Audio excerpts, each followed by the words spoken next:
Indycar fans, welcome to Formula Pun Racer. After a long time of not being able to, I finally give you at last my long-awaited review of the 2021 Indianapolis 500, the 105th running. Are you ready to see my review on the greatest race in the world from 2021? Yes! I knew you'd say that. Before I give my review of the race, I will say that it was a bummer that the Indy 500 pre-race festival parade was canceled this year out of safety concerns because of the COVID-19 pandemic. But in addition to the COVID, the traditional release of balloons that usually take place when back home again in Indiana's sung right before the engines start, that was also canceled too.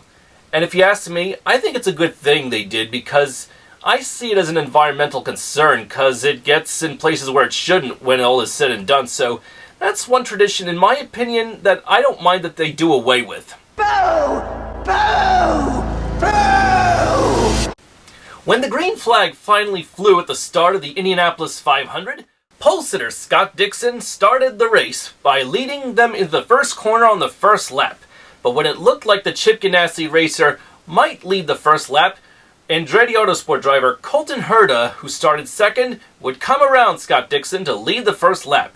But that thrill was short-lived, as third-place starter Rinus VeeKay of the Netherlands of Ed Carpenter Racing would take the lead over from Colton Herta and lead it for 30-plus laps. By lap 31, Rinus VeeKay had to relinquish his lead to Colton Herta to make his first pit stop of the day. But 3 laps later, the first caution of the day would happen, as England's Stefan lost control trying to slow down to obey the speed limit in the pits. His brakes, he claimed, were faulty. He couldn't control the car, and he ended up smack into the wall, crashing inside the pit lane. Game over for the poor Englishman. Game over, yeah!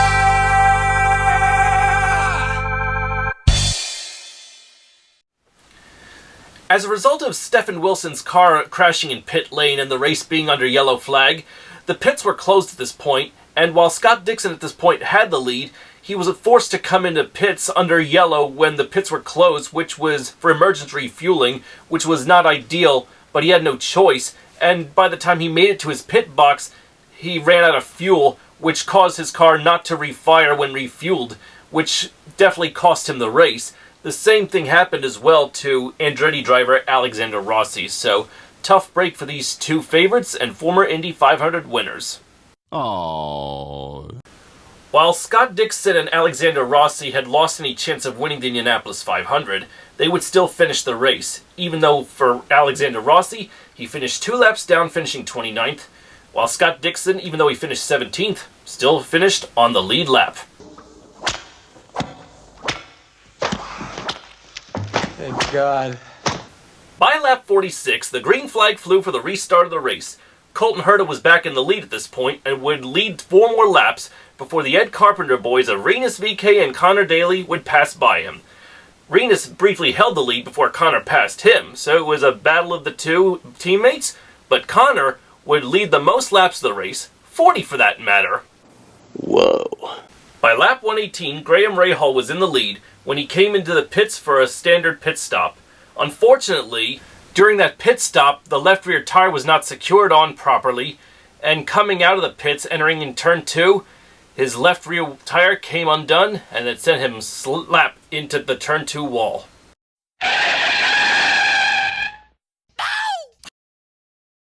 As the drivers behind Graham Rahal swerved to avoid him, Connor Daly was the only one who was not fortunate to miss at all, as with nowhere to turn, his car's nose went smack right into Rahal's loose tire, kicking it high in the air and landing in the infield, but fortunately nobody was hurt. And thank goodness that aero screen came in handy in keeping Connor safe, because his car miraculously would continue on with a bit of nose damage.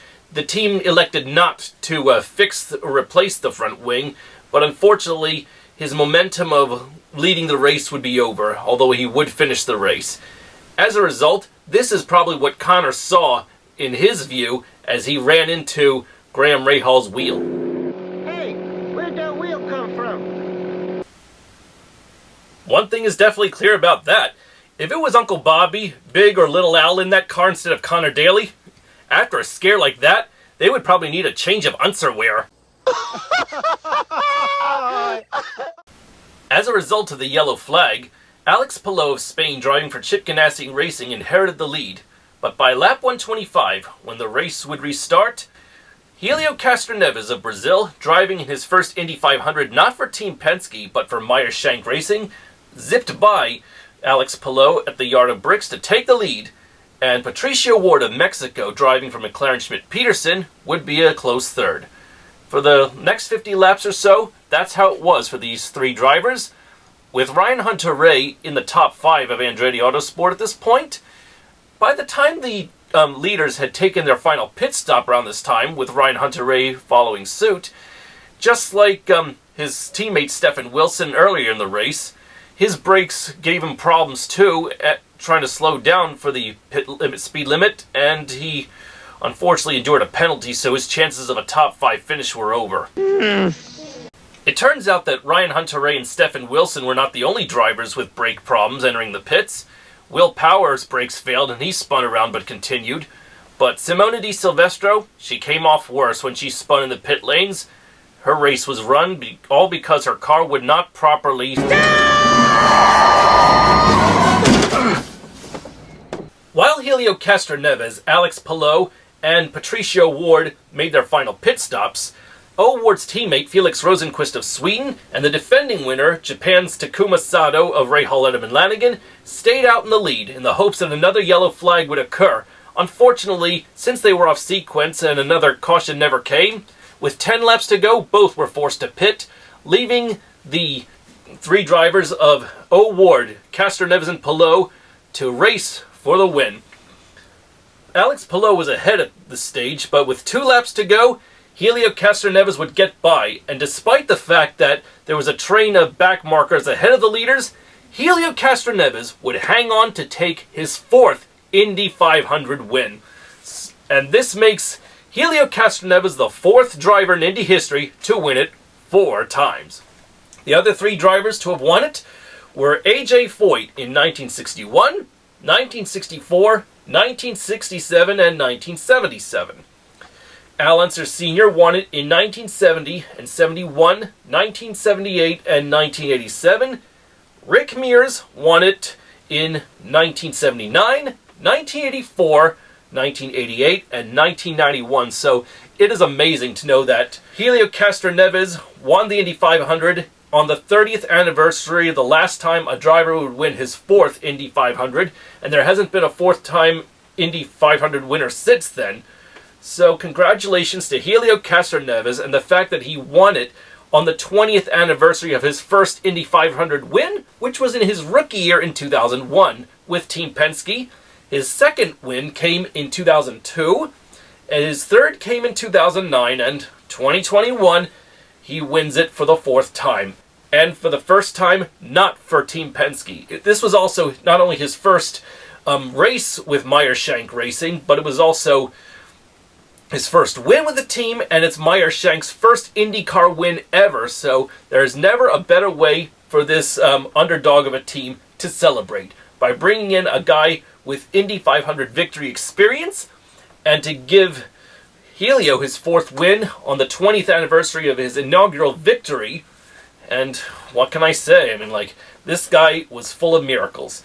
Alex Palou of Spain would finish 2nd, and Simon Pagenaud of Team Penske just barely managed to get by Patricio Ward at the finish line. Where's Marcus? Marcus Ericsson, he finished 11th. To get back to other records that were shattered during the 2021 race are as following. There were only 3 retirements in the entire race, which would be Stefan Wilson, Graham Rahal, and Simona Di Silvestro, so it's a record of 30 drivers still running by the checkered flag. But the more important record that was shattered was a record that was 8 years old, the fastest racing average. In 2013, when Tony Kanaan took the victory, the racing average was 187 miles per hour. Thanks to the fact there were only 2 cautions in the race and things were going strong and fast as ever for the majority of the race average was over 190 miles per hour. So congratulations to Helio Castroneves for making that possible.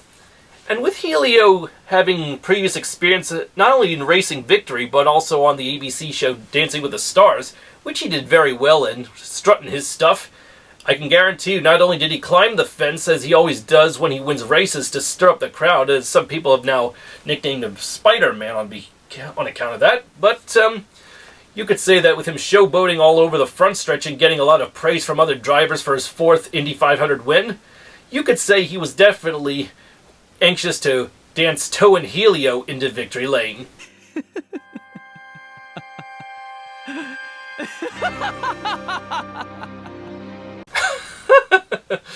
Oh man, Lelouch v Britannia, I wish I had your looks. By the way, since you're from Japan, you should be proud to know that the Japanese engine manufacturer Honda, as a result of Helio's fourth Indy 500 win, has taken their 14th Indy 500 victory. This makes them the second winningest engine manufacturer in Indy 500 history, behind Offenhauser, which has 27. In any case, that concludes my video review of the 2021 105th running of the Indianapolis 500. Congratulations to Helio Castroneves and his team Meyer Shanks Racing for winning the greatest spectacle in racing, and I hope you like the attire I wear on behalf of you, Helio. Oh yeah, 06. Not bad, isn't it? Love the paint job. So once again, thanks for watching, everyone. Please like and subscribe to my videos as I leave you with my raw footage of the last 2 laps of the Indianapolis 500. I'm sorry if the camera quality isn't that great, because my camera wouldn't autofocus for some reason, and from the shaking, I just couldn't control it because the excitement of the race made it difficult for me to keep my hands steady while holding the camera. So, I just hope you enjoy those last 2 laps of the Indianapolis 500. Once again, congratulations. Please like and subscribe to my channel. There's plenty more to come, and I'll see you all in 2022 at the greatest spectacle in racing. Will Helio Castroneves defend for a drive to 5 and become the winningest driver in Indy 500 history? Let's find out. See you around, everyone. I'm Aaron Cylinder, firing on all cylinders.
He wants to thank every one of this 140,000 person crowd.